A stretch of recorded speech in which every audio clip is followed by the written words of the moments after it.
Habibie. Inay, parating ako sa sulat.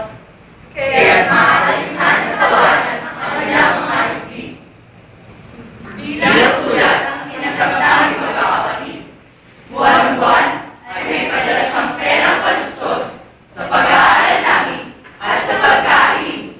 Di magtatagal ay kahon-kahon ng mga mahaling gamit sa bahay ang titingala sa aming pintuan. Kahon! Titingnan din kami ng mga kapitbahay. Pero, parang hindi ito ang nangyari. Maliban sa kami, ang naging basyo kinalaunan.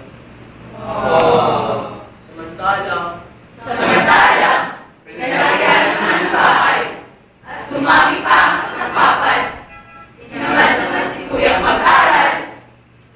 Yoko na! Maagang nag-asawa si ate. Malulong sa ibang babae si Itay. At si Inay, sa huling sulat niya, babalik na raw. Ngayon ako, itong hindi matatpuan ng sarili. Hani pa sa 15 taon at ibang gawin. Tulala ang lahat. Namumugtong ang mga ulap sa labas. Namuusig ang lamig ng matbol na salig. At pinagpagpagsa ang mga sinitiang kandila. Bumalik siyang nakasilid sa babaw ng mga pangarap.